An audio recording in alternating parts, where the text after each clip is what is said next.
الحمد لله رب العالمين والعاقبة للمتقين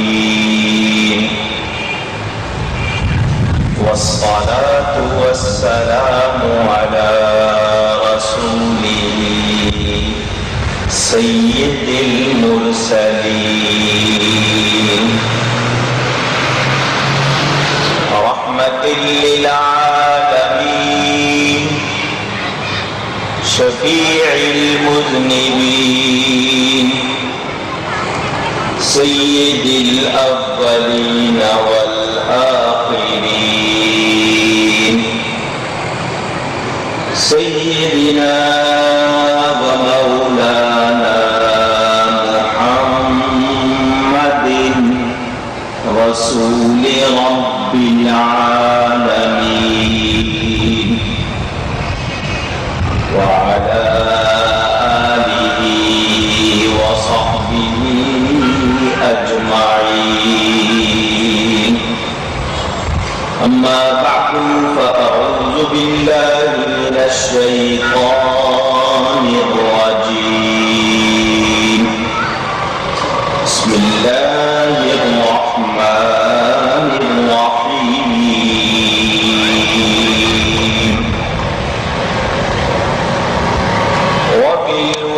وبالوالدين إحسانا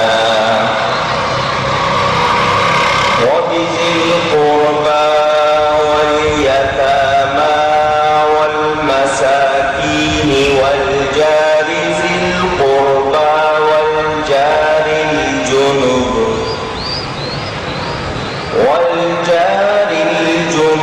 والصاحب بالجنب وابن السبيل وما ملكت أيمانكم صدق الله العلي العظيم. محبت کے ساتھ ایک مرتبہ درود پڑھ لیجیے. اللهم صل على سيدنا ومولانا محمد المعدن الجود والكرم وآله وصحبه وبارك وسلم. الصلاة والسلام عليك يا رسول الله. الصلاة والسلام عليك يا حبيب الله. الصلاة والسلام عليك يا رحمة للعالمين وعلى آلك وأصحابك يا شفيع المذنبين. حمد و صلاة کے بعد قرآن کریم کی ایک آیت کے کچھ الفاظ آپ حضرات کے سامنے تلاوت کرنے کا شرف حاصل کیا ہے. ان الفاظ کا ترجمہ، کچھ تھوڑے سے تفصیلی فائدے اور جو موضوع مجھے فرمایا گیا ہے انہی الفاظ کے تحت انشاءاللہ اس کا کچھ بیان کروں گا. اللہ تعالیٰ سے دعا ہے وہ مجھے حق بیان کرنے، ہم سب کو حق سن کر اس پر عمل کرنے، اس پر قائم رہنے اور اسے پوری طرح قبول کرنے کی توفیق عطا فرمائے. کچھ لوگ یہ کہتے ہیں اسلام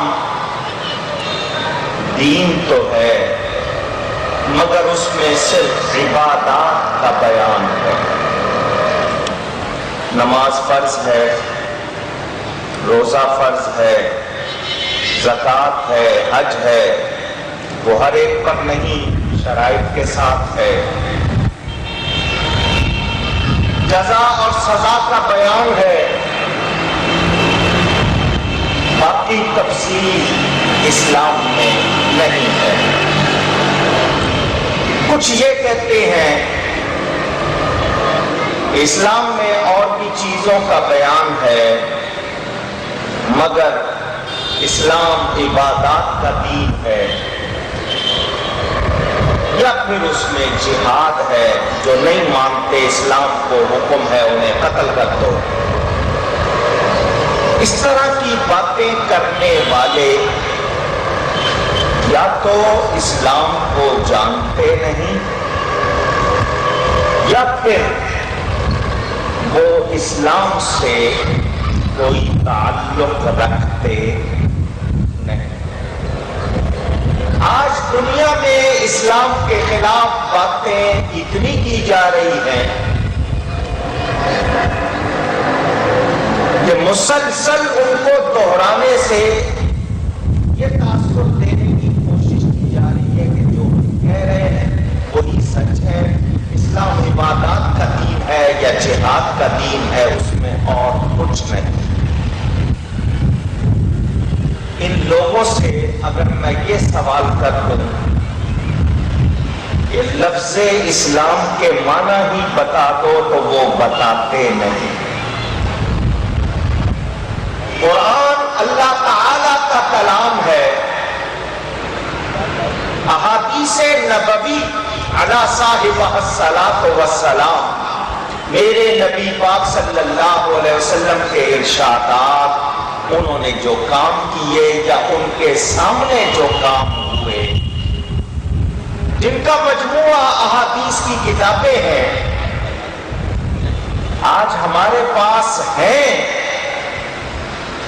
اگر میں ملیر میں رہنے والے کسی شخص کی تفصیل جاننا چاہتا ہوں تو مجھے اس کے جاننے والے ارد گرد رہنے والے زیادہ بتائیں گے۔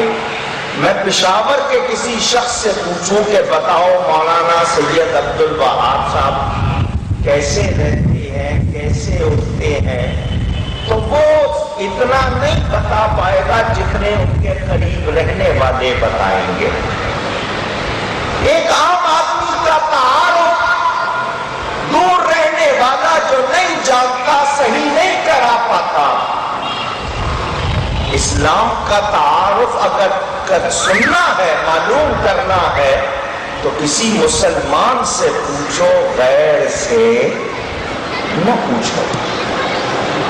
لیکن ہمارے نوجوانوں کو اسکولوں میں، کالجوں میں، یونیورسٹیوں میں یہ بتایا جاتا ہے کہ پڑھا لکھا آدمی وہ ہے جو پروفیسر ہے، جو ڈاکٹر ہے، جو انجینئر ہے، جو بیرسٹر ہے، جو کمپیوٹر سائنس کا کوئی ڈپلومہ لیے ہوئے ہے۔ مولوی کا کام نماز روزے کے مسئلے بتانا۔ سنیں، ان جاہلوں کے ایسے پروپیگنڈے نے کچھ لوگوں کو یہ تاثر دے دیا کہ اسلام میں پوری تفصیل نہیں۔ یہ جلسے اسی لیے منعقد کیے جاتے ہیں کہ لوگوں کو بتایا جائے کہ اے لوگوں، تم اگر مسلمان کہلاتے ہو تو تمہیں دین کی بات اسی سے پوچھنی ہے جو دین کا جاننے والا ہے۔ جو دین کا جاننے والا نہیں، اس سے دین کی بات پوچھی جا سکتی۔ ذرا اونچی سب کی آواز آ جائے۔ بھئی جو ڈاکٹر نہیں ہے، MBBS پہلی ڈگری ہے نا، اس کے بعد پوسٹ گریجویٹ کرتا ہے تو MRCS MRCP یا پھر فیلوشپ لیتا ہے، آگے اس کی جو بھی ہوتی ہے۔ تو یہ MBBS اس کے معنی کیا ہے آج تک نہیں معلوم، ہم نے تو یہی سنا ہے میاں بیوی بچوں سمیت۔ بہرحال تو MBBS اگر وہ نہیں ہے اور آپ چلے گئے، ڈاکٹری کی کتابیں بازار میں ملتی ہیں اور وہ اپنے نام کے ساتھ ڈاکٹر لگا لے، آپ اس کے پاس مریض کو لے جائیں تو وہ ایسی گولی دے گا نہ مرض رہے گا نہ مریض۔ صحیح کہہ رہا ہوں؟ اس کے ہاتھ میں آپ اسٹیئرنگ دے دیں، جس کو ڈرائیونگ نہیں آتی ہے تو وہ کہاں پہنچائے گا؟ آپ خود سمجھ لیں۔ یہی حال ان لوگوں کا ہے.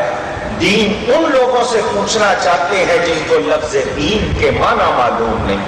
ہمارا ملک تو وہ ہے کہ وزیر اعظم سے سوال ہوا ٹیلی ویژن پر، کہیں اور نہیں. خود میں نے اس کو دیکھا کہ ٹیلی ویژن پر وزیر اعظم سے سوال ہو رہا ہے کہ آئین اور دستور میں کیا فرق ہے. تو وزیر اعظم صاحب کہتے ہیں آئین آئین ہوتا ہے، دستور دستور ہوتا ہے. جس پنجابی میں بڑی مشہور مثال ہے، گرو جنہاں تے ٹپنے تے چیلے جان چھڑپ. جہاں گرو ٹاپ کے جائے گا نا، چیلا شڑپ شڑپ کر کے جائے گا، سمجھے نا. تو جب بڑے ایسے ہوں گے تو پھر آگے کیا حال ہوگا. وزیر تعلیم اس کو بنایا جاتا ہے جس کو کمیٹی کی اسپیلنگ نہیں آتی، سمجھے نا.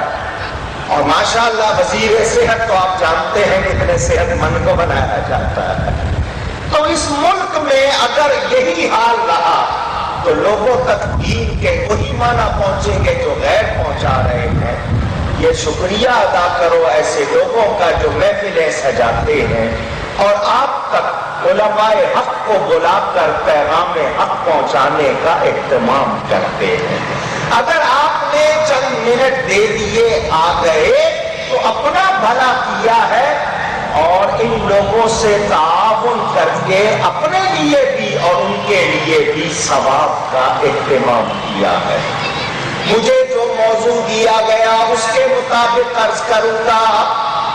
توجہ چاہتا ہوں سب کی.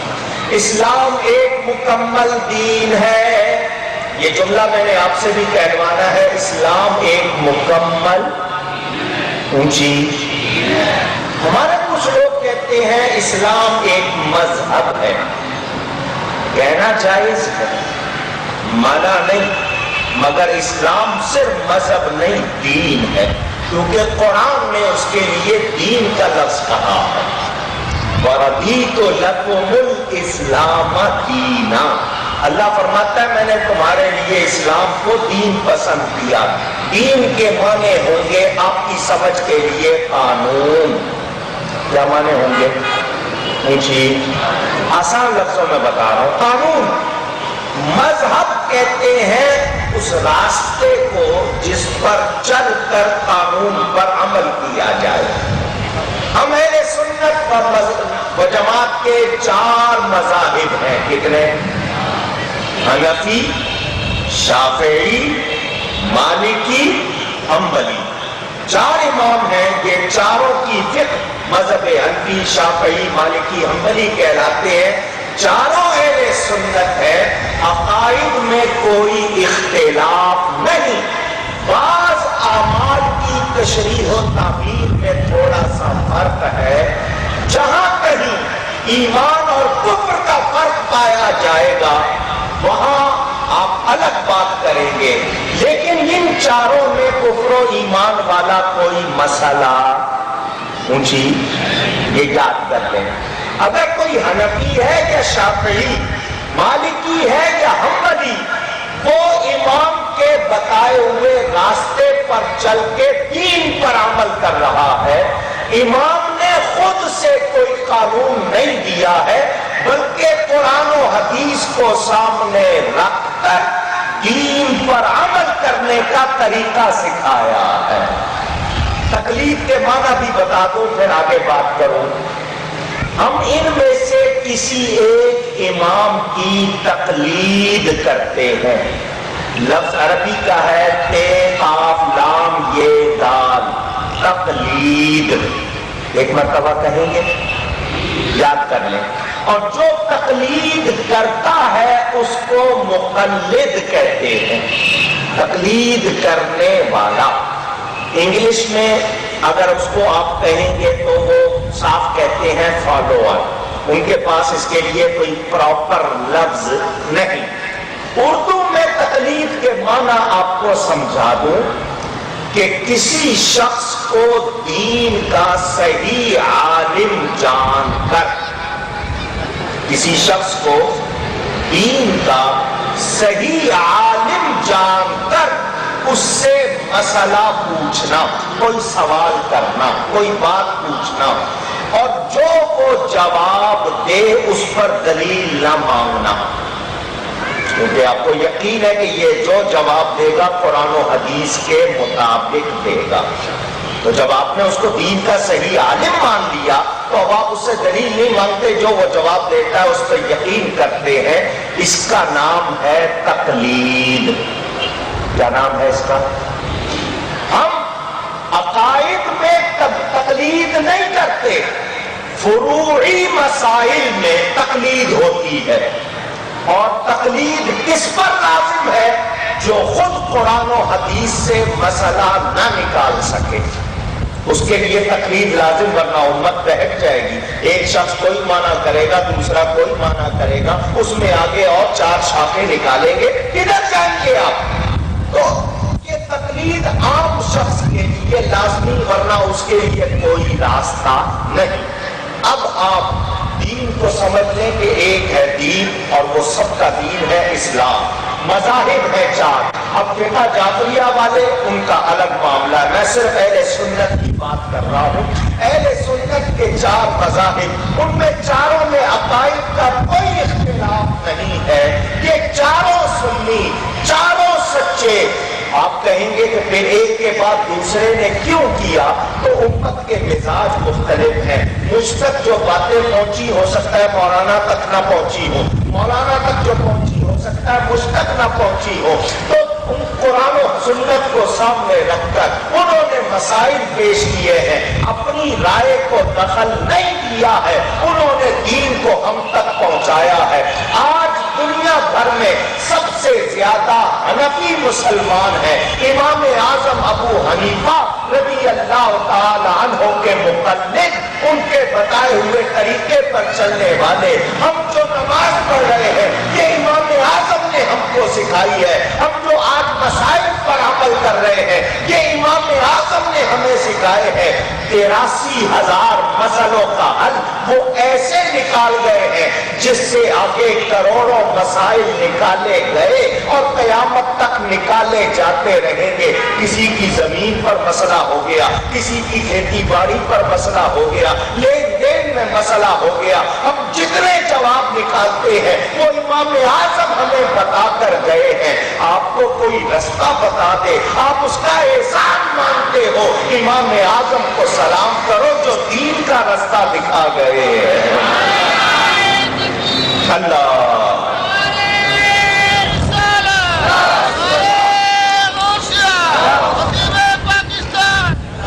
نعرہ میری شان میں نہیں لگ رہا. اللہ یا اس کے رسول کی کسی بات سے آپ خوش ہوتے ہیں تو نام ایمان کی بات سے خوش ہو کر اللہ یا اس کے رسول صلی اللہ علیہ وسلم کا نام لے کے جب نعرہ لگائے تو محبت سے لگائیں ورنہ نہ لگائیں. جب بھی لگے پتا چلے کہ مسلمان بیٹھے. میرے دوستوں اور بزرگوں، یہ بات میں نے کیوں کی؟ قرآن میں اللہ کا حکم ہے اقیم الصلاۃ، نماز قائم کرو. ترجمہ ٹھیک کیا ہے میں نے؟ پوچھ رہا ہوں آپ سے. جس صاحب کو اعتراض ہو کہ میں نے غلط ترجمہ کیا ہے ہاتھ اٹھا دے. اس کا مطلب آپ سب کو یقین ہے میں نے ترجمہ کہہ دیجئے. اب کوئی صاحب اٹھ کے کہیں کہ صلاۃ کے معنی نماز کے نہیں ہیں، صلاۃ کے معنی تو کرکٹ کھیلنے کے ہیں، آپ مانیں گے؟ جی نہیں. کیوں؟ کہ وہ جو بات کر رہا ہے وہ اپنی رائے پیش کر رہا ہے اور دین میں اپنی رائے داخل کی جا سکتی. اگر آپ کے ذہن میں کوئی بات آتی ہے آپ اس کو قرآن و حدیث کے معیار پر پرکھیں، وہ اگر اس کی تائید مل جائے قرآن و حدیث سے تو وہ رائے قبول کی جائے گی، اور قرآن و حدیث سے تائید نہیں ملتی تو رائے قبول کی جا سکتی نہیں. آج جو دین کے لوگوں کو مسئلہ پیش آیا ہوا ہے وہ صرف یہی کہ آپ ٹیلی ویژن کے چینل کھول کے دیکھ لیجئے. پہلے تو شکلیں ہی بتا رہی ہیں کہ سبحان اللہ، پتہ نہیں کہاں سے کون سے چڑیا گھر سے اٹھ کے لوگ آ کے بیٹھ گئے ہیں دین سکھانے کے لیے. کسی کی داڑھی نہیں، داڑھی ہے تو مونچھ نہیں، اور ہے تو ایسے ڈیزائن کی ہے پتہ نہیں چلتا شروع کہاں سے ہو رہی ہے اور ختم کہاں ہو رہی ہے. دین سکھانے آ گئے. نام کسی نے بابر چودھری رکھ لیا، کسی نے ذاکر نائک رکھ لیا، کسی نے ڈاکٹر اسرار رکھ لیا، کسی نے فرحت ہاشمی رکھ لیا، یہ دین سکھانے آ گئے۔ اور پہلے تم اپنے آپ کو تو مسلمان ثابت کرو۔ ڈاکٹر اسرار صاحب کہتے ہیں یزید جنت میں جائے گا، امام حسین سے سوال جواب ہوں گے، ان کو جواب دینا پڑے گا۔ تو جو یزید کو جنتی مانے، امام حسین کے موقف کو غلط کہے، مسلمان رہا؟ وہ فرحت ہاشمی کہتی ہے اللہ کے نام کے ساتھ نبی کا نام لکھنا شرک ہے۔ کسی پہ الزام نہیں لگا رہا، ثبوت میرے پاس موجود ہے۔ تو جو اللہ کے نام کے ساتھ نبی کا نام لکھنے کو شرک ہے، وہ کلمے کا کیا کریں گے؟ ایمان رہا؟ ذاکر نائک صاحب کہتے ہیں کہ جی نبی کی گستاخی کوئی گناہ ہی نہیں ہے، معاذ اللہ۔ تو بولو ایمان رہا؟ اونچی جو دوسری ہے محترمہ، اور پتہ نہیں کتنے ہیں، وہ چودھری صاحب جو کسائی کی اور آج پتہ نہیں کہاں سے شروع ہو گئے، وہ کہتے ہیں بیت المقدس کا اسلام سے تعلق ہی کوئی نہیں ہے، مسجد اقصیٰ کا اسلام سے تعلق ہی کوئی نہیں ہے۔ کہ یہ لوگ کیوں مسلط کیے جا رہے ہیں؟ تاکہ آپ کو قرآن و سنت سے دور کر دیں۔ یاد رکھنا دین مکمل دین ہے، اس میں ایمان بھی ہے، اس میں عقائد بھی ہے، اس میں عبادات بھی ہے، اس میں معاملات بھی ہے، اس میں اخلاق بھی ہے، اس میں عادات بھی ہے، اس میں آداب بھی ہے، اس میں حقوق و فرائض کے بیان بھی ہے۔ نہیں کوئی چھوٹی سی چیز بھی آپ پوچھیں گے، جواب آپ کو دین عطا کرے گا۔ میرے نبی نے بتایا کپڑے جب اتارو، آپ جاتے ہیں کپڑے اتارتے ہیں، آپ کے ہاں لٹکانے کا رواج ہے، ہینگر لیا اور لٹکا دیا۔ شاید لٹکانے کا رواج آپ کو لگتا ہوگا بہت اچھا ہے، حدیث اس کی مخالفت کرتی ہے۔ حدیث بتاتی ہے کپڑے اتارو تو لپیٹ کے رکھو، کھلے کپڑوں کو شیطان پہنتا، ان میں جانور کے جانے کا اندیشہ بھی رہتا ہے، اور کیا کیا اس کے مسائل ہیں، اور کریں گے تو ملیں گے، مگر ہمارے ہاں یہ رواج ہے۔ حدیث ہمیں بتا رہی ہے کیا کرنا ہے۔ جب کپڑا پہننا ہے جھاڑ کر پہننا ہے، کوئی چھوٹا موٹا کیڑا کوئی چیز اندر جا سکتی ہے، آپ بے دھیانی میں پہنے آپ کے جسم کو نقصان دے گی۔ بتائیے شریعت نے آپ کی حفاظت کا انتظام کیا ہے یا نہیں کیا؟ فرمایا جوتا پہنو تو جھاڑ کر پہنو، رات کو سو چراغ بند کر دو، آگ لگ سکتی ہے آپ کی بے دھیانی میں، آپ سو رہے، کسی سوراخ میں انگلی ڈالنے کی کوشش نہ کرو، کسی سوراخ پر پیشاب نہ کرو، پانی نہ ڈالو، ہو سکتا ہے اندر کوئی کیڑا ہو، موذی چیز اچانک نکلے حملہ کر دے۔ کون سی بات ہے جو نہیں بتائی؟ سانس لینا ہے تو کیسے، کھانا ہے تو کیسے، چبانا ہے تو کیسے۔ ایک جملے میں مسئلہ حل ہو رہا ہے کہ دانتوں کا کام آنتوں سے نہیں لینا چاہیے۔ آپ دانتوں سے کھانا پورا نہیں چبا رہے ہیں، نتیجے میں آنتوں پر زور پڑے گا، آپ کی آنتیں جلد کمزور ہو جائیں گی۔ جو کام دانت کرتے ہیں وہ کام دانتوں سے لو، وہ آنتوں سے نہ لو۔ ہمیں دین سب کچھ بتاتا ہے۔ میں آپ کو چیلنج کرتا ہوں، پوری دنیا گھوم آئیے اور مجھے کوئی ایک دین دھرم ایسا بتا دیجیے جس میں یہ ساری تفصیل موجود ہو۔ کہیں نہیں، بلکہ میں آپ کو ایک بات سناؤں، میری اپنی بیتی ہوئی بات۔ امریکہ کو آپ سپر پاور کہتے ہیں، امریکہ بہت بڑی دکان کتابوں کی، انہوں نے بتایا کہ اس دکان میں لاکھوں کے قریب کتابیں۔ چلا گیا میں نے کہا مجھے کوئی ایک کتاب ایسی دے دیجئے اس میں تمام جانوروں کا بھی بیان، پرندوں کا بھی بیان ہے، ان میں کیا کیا چیز اس کی درست ہے، کیا درست نہیں ہے، پاک ہے یا ناپاک ہے، اس کا بھی بیان ہے، کتنا اس میں فائدہ ہے وہ بھی بیان ہے، اس جانور کی کون کون سی چیز استعمال کی جا سکتی ہے اس کا بھی بیان ہو، موسموں کا بھی بیان ہو، زمین کی کیفیتوں کا بھی بیان ہو، زمین سے کیا کیا نکلتا ہے اس کا بھی بیان ہو۔ میں نے ابھی چند چیزوں کے نام لیے، دکان کا جو انہوں نے آدمی مقرر کر رکھا تھا، اس نے کہا جی آپ نے جو بات کی ہے پہلی جانوروں کا بیان، ہر جانور پر الگ کتاب ملے گی، اس کے بارے میں ایک کتاب ایک جانور پر ملے گی۔ اگر آپ کو صرف نام چاہیے تو میں آپ کو ایک چھوٹی سی کتاب دے دیتا ہوں، اس میں کچھ جانوروں کے نام ہے، میں نے کہا دنیا میں جتنے جانور ہیں ان کی تفصیل ہے، اس میں کہنے گا نہیں، کوئی ایک کتاب ایسی اس میں موسموں کا بھی بیان ہو، ملکوں کا بھی بیان بیان ہو، سفر کا بھی بیان ہو، مرد و عورت کا بھی بیان ہو، بچے بوڑھے کا بھی بیان کرے گا جی ایک کتاب نہیں، آپ ایسا کریں انسائکلوپیڈیا لے لیں، میرے پاس 50 جلدوں کا ہے، اس میں آپ کو مل جائے گا، لیکن میں دعویٰ نہیں کر سکتا کہ اس میں ہر چیز کا بیان ہو۔ اس کے علاوہ ورنہ آپ ڈکشنری لے لیں، اس میں ہر لفظ موجود ہوگا۔ میں نے کہا مجھے بیان چاہیے، تفصیل چاہیے۔ اس نے کہا جی میری 1,00,000 کتابیں بھی آپ کی تسلی نہیں کر سکتی۔ میں نے کہا میرے پاس ایک ہی کتاب ہے جو پوری تسلی کر دے۔ اللہ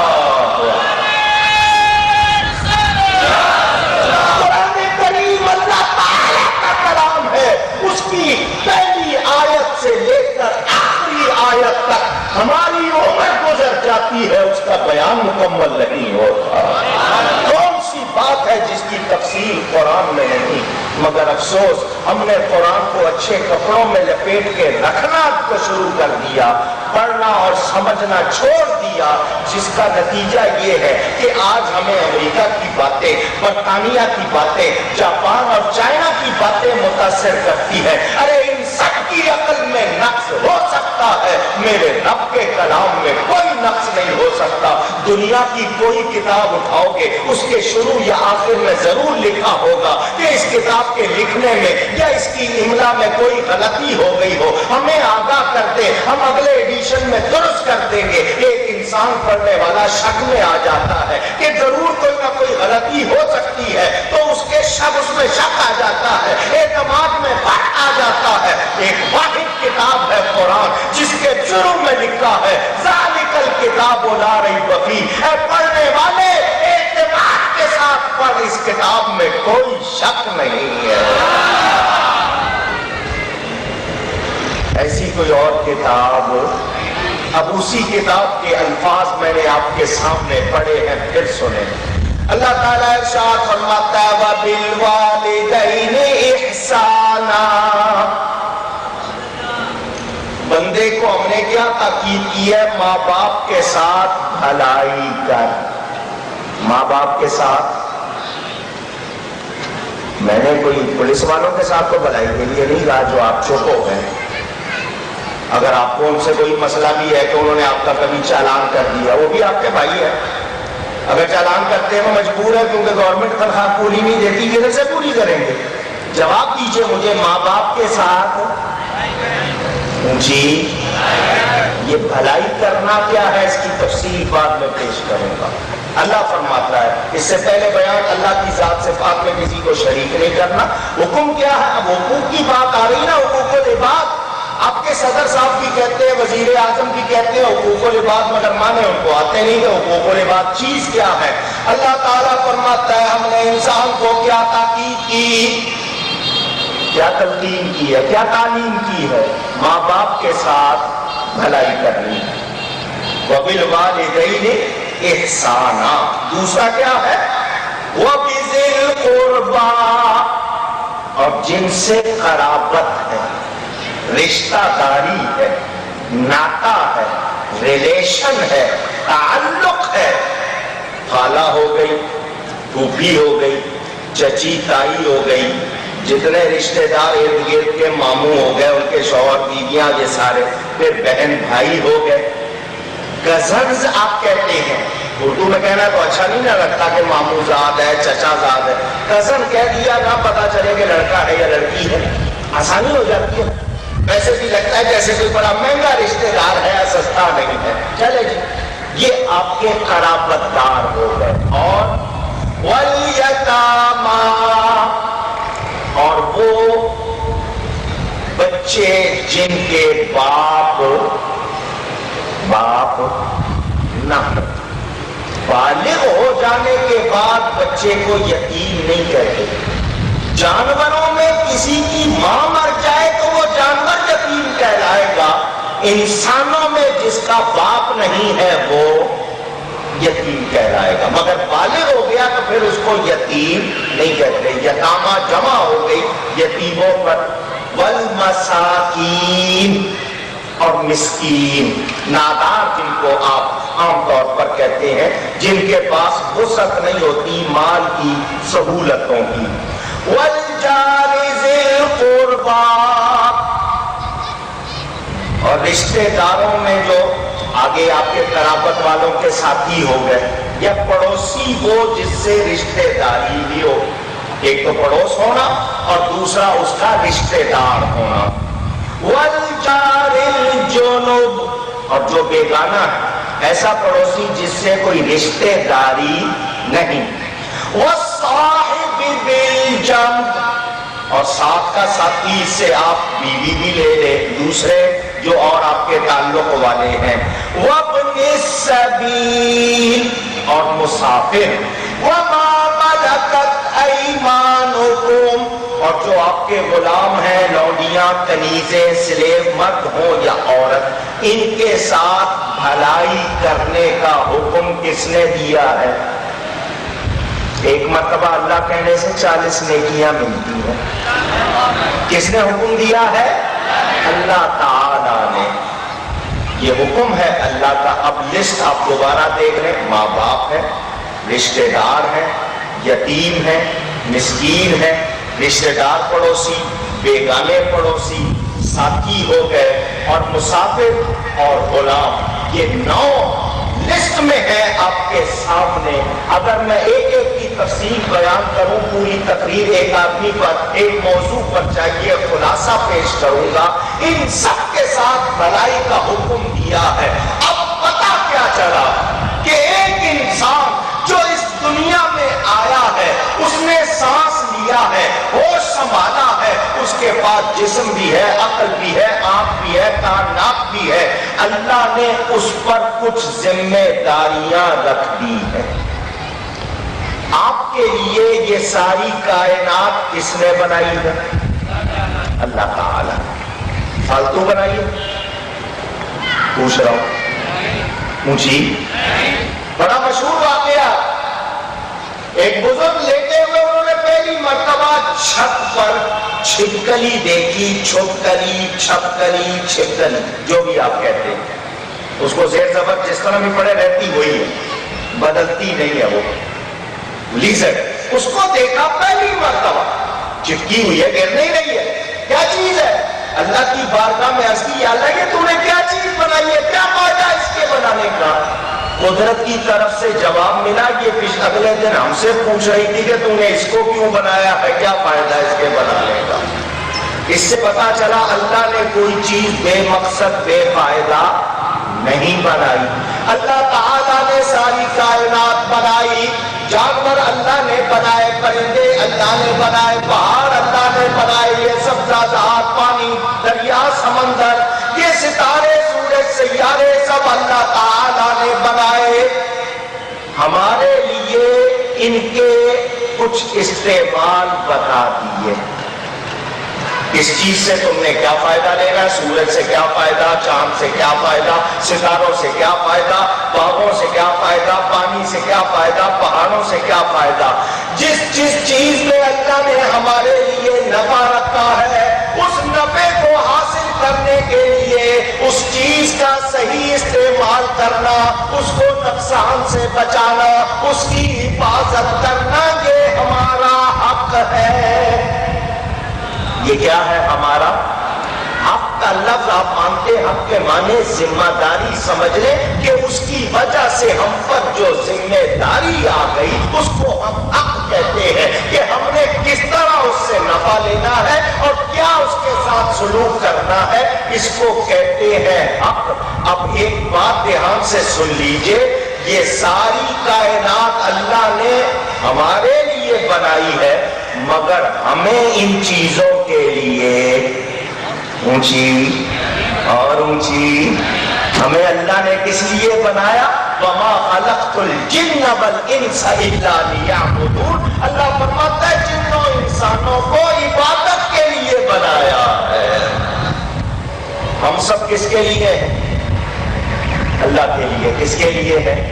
اسی لیے جب کسی کی وفات ہوتی ہے پڑھتے ہیں اِنَّا لِلَّهِ وَإِنَّا إِلَيْهِ رَاجِعُونَ، کہ ہم نے اللہ کی طرف ہی لوٹنا، ہم بے شک اسی کے لیے ہیں، ہم کسی اور کے لیے اونچی۔ مجھے اگر سب کہہ دیں گے تو بڑی خوشی ہوگی، ہم کسی اور کے لیے، تو جب ہیں اللہ کے لیے تو پھر دوسروں کے کیوں ہو گئے؟ ذرا اپنے آپ میں جھانکیے نا، میں آپ کے لیے ہوں، میں آپ کے لیے ہوں۔ ابھی مجیب الرحمان صاحب نعت پڑھ رہے تھے حضور کے لیے، تو حضور کے لیے مطلب یہ نہ سمجھ لینا حضور صلی اللہ علیہ وسلم اللہ تعالیٰ کی ذات و صفات کے مظہر ہے، اللہ تعالیٰ نے انہی کو مقصد کائنات بنایا ہے۔ جان لو نبی پاک صلی اللہ علیہ وسلم کو ہم خدا سے جدا مانتے، خدا بھی نہیں مانتے، خدا سے جدا بھی وہ کیا ہے، یہی تو مسئلہ آج تک سمجھ نہیں آیا۔ کسی نے کچھ کہہ لیا، کسی نے کچھ، اور ہم کیا کہتے ہیں، وہ خدا نہیں، بخدا نہیں، وہ مگر خدا سے جدا۔ ہم اللہ کے لیے ہے، باقی سب کچھ ہمارے لیے، باقی سب کچھ۔ اسی لیے کہنے والے نے خوب کہا، جانور پیدا ہوئے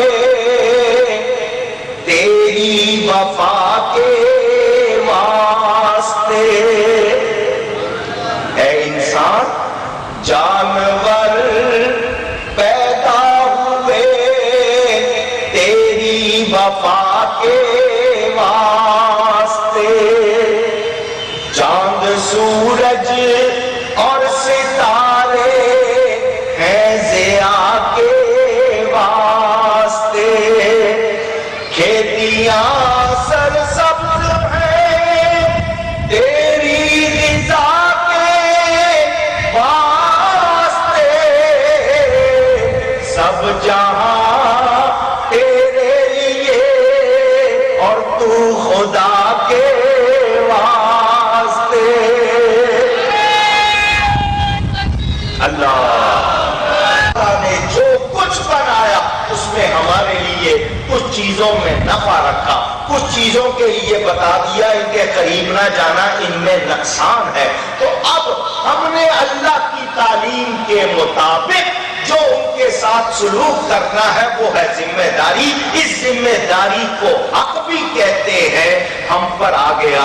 اس میں ماں باپ بھی ہیں، رشتہ دار بھی ہیں، پڑوسی بھی ہیں، نئی جانور بھی ہیں، ہوا اور فضا بھی ہے، غذا بھی ہے۔ اگر تمام تفصیل لے لیں تو آپ کے ناخن بھی ہیں، آپ کی انگلیوں کے جوڑ بھی ہیں، آپ کی مسکراہٹ بھی ہے، آپ کی آواز بھی ہے، آپ کی بصارت دیکھنا بھی، آپ کی سماعت سننا بھی۔ کسے دیکھنا ہے، کسے سننا ہے، کیا کہنا ہے، کسے چھونا ہے، کہاں چل کے جانا ہے، ایک ایک تفصیل ہمیں بتائی گئی ہے۔ ہمیں ہاتھوں کا استعمال بھی بتایا گیا، آنکھوں کا استعمال بھی بتایا گیا۔ ایک انسان پر اس کا اپنا بھی حق ہے کہ وہ آنکھوں کا حق بھی ادا کرے، کانوں کا حق بھی ادا کرے، زبان کا حق بھی ادا کرے، رشتے ناطے کا بھی حق ادا کرے، جو کچھ مل رہا ہے ان سب کا حق ادا کرے۔ تو جس نے بنایا ہے اس کا حق بھی ادا کرے۔ اور ایک بات سنیو اور سن لو، یہ سب کچھ جس کے صدقے ملا ہے اس کا حق بھی ادا کرے۔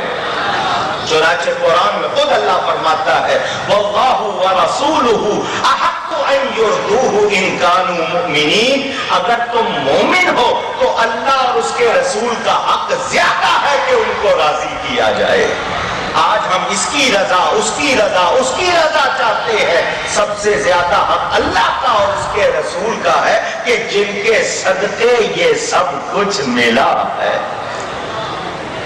سب سے پہلے لسٹ میں حقوق اللہ کی بات نہیں ہے، حقوق العباد کی بات، چونکہ وہ تفصیل الگ ہے۔ سنیں، ہمارا سب سے پہلا رشتہ ہے کس سے؟ ماں باپ سے۔ اونچی اور اونچی۔ یہ سب سے بڑی کمزوری اس معاشرے کی ہے۔ بابا دھنکا مانسیرا میں بڑا مشہور ہو گیا، ڈنڈے مارتا ہے، وزیر بھی جاتے ہیں، امیر بھی جاتے ہیں، اس کے ڈنڈے کھا کے آتے ہیں۔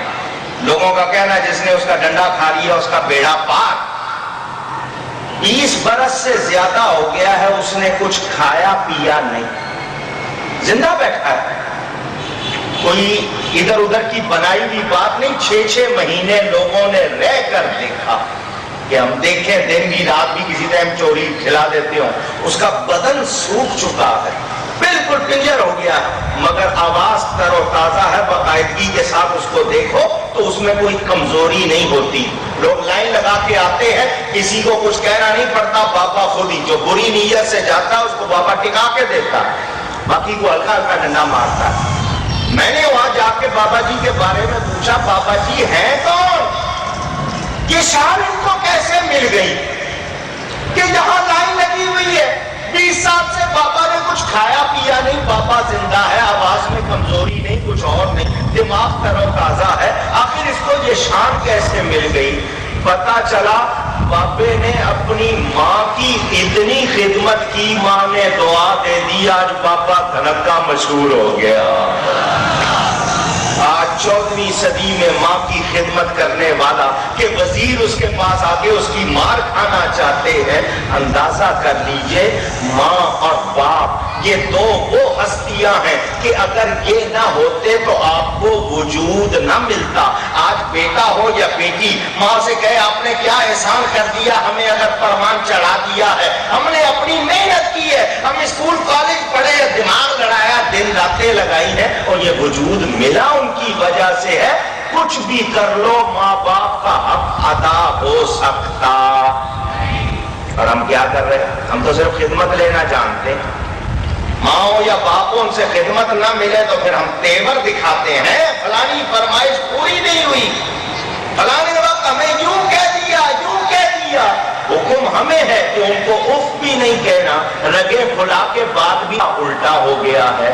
آج معاشرے میں کمزوری یہ ہے کہ ہمارے ہاں ماں باپ کی وہ قدر اونچی, جس کے ماں باپ اس سے ناراض ہوں, کتنا بڑا وہ امیر, وزیر, کبیر, عالم, پیر, شیخ کچھ کہلا لے, اگر ماں باپ خوش نہیں ہے تو کچھ بھی فائدہ. اور ماں باپ کی نافرمانی, ان کا دل دکھانا, یہ وہ جرم ہے جس کی سزا دنیا میں بھی ملتی ہے. آخرت کی تو باقی ہے. یہ وہ ہے کہ اس کو ٹالا نہیں جاتا, اس کی سزا دنیا میں بندہ دیکھتا. بہت سے لوگ میرے پاس آتے ہیں, مولانا صاحب کاروبار میں برکت نہیں ہے, بیوی لڑتی رہتی ہے, بچے کہنا نہیں مانتے. تو میرا پہلا سوال ہوتا ہے, وظیفہ بعد میں بتاؤں گا, پہلے یہ بتاؤ ماں باپ راضی ہیں؟ چپ ہو جاتا ہے بندہ. ہاں جی پیسے ایسے دیتا ہوں ان کو, میں نے کہا راضی ہے. پیسے دینے سے بات نہیں بنتی ہے, صرف ان کو راضی رکھنا. اور ماں باپ کا حق کتنا ہے, آؤ ایک دو باتیں کروں پھر آگے چلو. حضور صلی اللہ علیہ وسلم کے پاس ایک شخص آیا, حدیث سنا رہا, اس نے آ کر کہا ایک پتھریلی زمین ہے, پتھر ہے نوکدار, کوئی نرم زمین نہیں, ہموار زمین نہیں, پتھریلی زمین ہے. پتھر ہے بہت گرم, اتنے گرم ہے کہ تازہ گوشت ڈالا جائے تو کباب بن جائے, اتنے گرم ہے. اس نوکیلی زمین پر میں اپنی ماں کو اپنی پیٹھ پر پشت پر سوار کر کے تقریباً 6 میل چلا ہوں. میرے پاؤں میں جوتی نہیں تھی, اس پتھریلی زمین پر 6 میل چلا ہوں اپنی ماں کو پشت پر سوار کر کے. کیا میں نے اپنی ماں کا حق ادا کر دیا؟ پتھر مجھے چبھے ماں کو نہ چبھے, گرمی مجھے لگے ماں کو نہ لگے, اس لیے میں نے پشت پر سوار کر لیا کہ ماں کو تکلیف نہ ہو. اس کو میں اٹھا کر چلا, 6 میل کا فاصلہ طے کیا. تو جو میری ماں کا مجھ پر حق ہے کیا میں نے ادا کر دیا؟ آپ سوچتے ہوں گے حضور صلی اللہ علیہ وسلم نے فرمایا ہوگا بھی بڑی بات ہے, اتنا تو نے کیا, بہت بڑی بات نہیں. سنو, فرمایا جب تو اپنی ماں کے پیٹ میں تھا, تیری وجہ سے ماں کو تکلیف ہوتی تھی, جھٹکے لگتے تھے, شاید کسی ایک جھٹکے کا بدل ہو گیا ہو. تو پورے حق کی بات کرتا ہے, شاید کسی ایک تکلیف کا بدل ہوا ہو, اس سے زیادہ نہیں. اندازہ کریں. اور ہم سمجھتے ہیں پتہ نہیں چھوٹا سا کوئی کام کر دیا تو ہو گیا معاملہ. کتنے واقعات احادیث میں موجود, نبیوں کے واقعات پڑھو. کوئی عورت نبی نہیں ہوئی, نبیوں کی ماں ضرور ہوئی ہے. حضرت موسیٰ علیہ السلام نے ایک دن اللہ کی بارگاہ میں عرض کی, یا اللہ جنت میں میرا پڑوسی کون ہوگا؟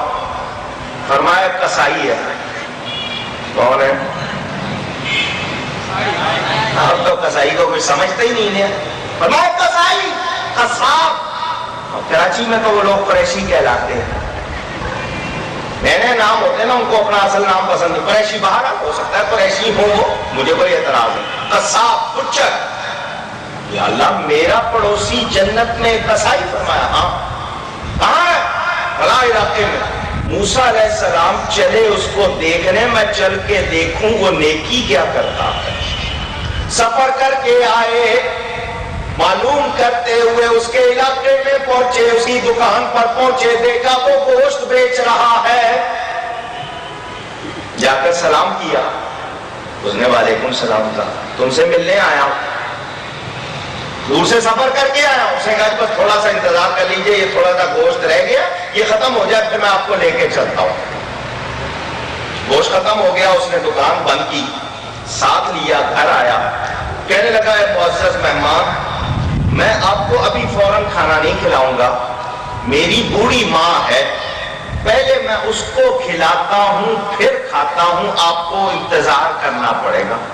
فرمایا کوئی بات نہیں، تیری ماں ہے تو اس کو کھانا کھلا، چل مجھے بھی لے چل، اس کو سلام کرتے. اس نے کہا یہ ماں کے پاس لے گیا. بوڑھی ماں، آپ کی زبان میں کہوں اپاہج ہو گئی، چل پھر نہیں سکتی، بستر پر لیٹی ہوئی. بچہ اس کے پاس گیا، اس کے ہاتھ دھلائے، منہ صاف کیا، اپنے پاس سے لقمہ توڑا، لقمہ توڑ کے منہ میں نرم کر کے ماں کے منہ میں ڈالتا ہے، اس کو کھلاتا ہے، منہ صاف کرتا ہے، دوسرا لقمہ دیتا ہے. ماں نے کھانا کھا کے دعا کی، یا اللہ میرا بیٹا میری اتنی خدمت کرتا ہے، تو جنت میں اس کو اپنے نبی موسیٰ علیہ السلام کا پڑوس عطا کیجیے. اللہ موسیٰ علیہ السلام کی آنکھوں میں آنسو آ گئے. فرمایا خاتون تجھے مبارک ہو، تیری دعا قبول ہو گئی، میں اللہ کا نبی موسیٰ علیہ السلام ہوں، یہی دیکھنے آیا تھا. اندازہ کرو، خود موسیٰ علیہ السلام کے واقعات کتاب میں پڑھو. موسیٰ علیہ السلام مزاج میں آپ نے سنا ہوا بڑے جلالی تھے، اتنے جلالی کے حضرت اسرائیل علیہ السلام کو تھپڑ مار دیا، ان کی آنکھ پھوڑ دی. جلال تھا طبیعت. جب جاتے تھے کوہ طور پر کلام کرنے، موسیٰ علیہ السلام کی ماں پیچھے مصلی بچھا لیتی. یا اللہ میرے موسیٰ کے مزاج میں تیزی ہے، اگر آواز اونچی ہو جائے اس کو معاف کر دینا. کلام کرنے جا رہے ہیں، کلیم اللہ لقب ہے. حضرت موسیٰ علیہ السلام کی والدہ کا انتقال ہو گیا، وہ کوہ طور پر گئے. اللہ نے فرمایا موسیٰ آج ہوش سے بات کرنا، پیچھے دعا کرنے والی نہیں بیٹھی. یہ میری تمہاری تعلیم ہے، وہ تو نبی ہے، معصوم ہے. آؤ میرے نبی پاک صلی اللہ علیہ وسلم کی بات سنو. حضور صحابہ کے ساتھ تشریف فرما ہے. ایک خاتون ملنے آئی. کون ملنے آئی؟ خاتون، عورت. صحابہ کا طریقہ تھا جب کوئی عورت آتی تھی فوراً ہٹ جاتے تھے تاکہ وہ آرام سے بات کرے. ہم تو خود جھاگنے لگ جاتے نا، دیکھو کیا معاملہ ہو رہا ہے. وہ ادب والے تھے، پیچھے ہٹ جاتے، سب ہٹ گئے.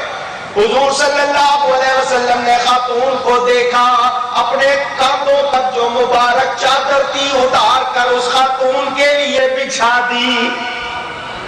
وہ چادر جس کو اللہ قرآن میں یاد فرماتا، حضور نے اس کے لیے بچھا دی، بٹھایا، پھر اس کا ہاتھ پکڑ کے گھر میں لے گئے. اندر جا کر کچھ خدمت کی، بہت ساری بکریاں دی، سواری پر بٹھایا، دور تک چھوڑنے گئے.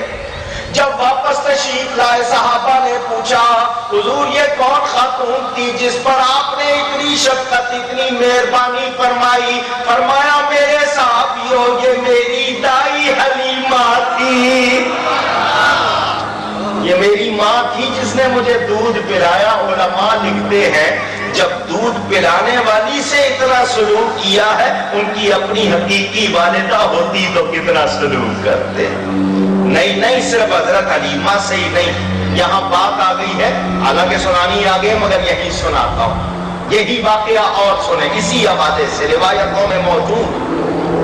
حضور صلی اللہ علیہ وسلم صحابہ کے ساتھ ایک جنگ میں تشریف لے گئے. بہت سارے قید ہو گئے لوگ، کنیزیں بھی، مال غنیمت بھی، اور قیدی بھی بہت سارے.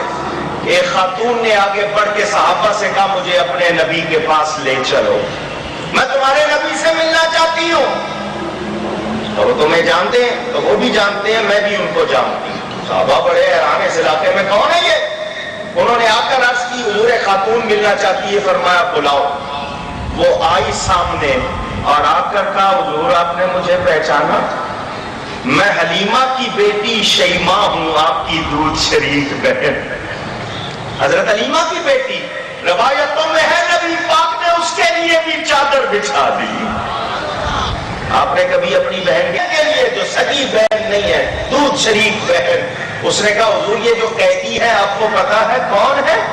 جنہیں قید کر لیا گیا ہے یہ اسی علاقے کے لوگ ہیں جہاں میں اور آپ بچپن میں کھیلا کرتے تھے، یہ سب آپ کی خالاؤں کے بیٹے ہیں، حضرت حلیمہ کی بہنوں کے بیٹے ہیں۔ حضور نے فرمایا سب کو رہا کر دو، صرف بہن کے کہنے فرمایا سب کو رہا کر دو۔ یہ خلق، یہ سلوک دیکھ کر وہ سب کلمہ پڑھ کے مسلمان ہوئے ہیں۔ پتا چلے، آپ کو معلوم ہونا چاہیے رشتے ناتوں سے سلوک کیا کرنا ہے۔ ایک بیوی سے، ایک بہن سے، ایک بھائی سے کیا سلوک کیا جاتا ہے، تفصیل اٹھا کر دیکھیں۔ بھائی بھائی میں کیسا رشتہ ہونا چاہیے؟ حضرت امام حسن امام حسین رضی اللہ عنہما جنت کے نوجوانوں کے سردار، میرے نبی پاک صلی اللہ علیہ وسلم کے نواسے، کتنی شان ہے۔ دونوں میں انبن ہو گئی، کسی بات پہ جھگڑا ہو گیا، بول چال مت، دنیا کی باتیں کہیں ہو گئی۔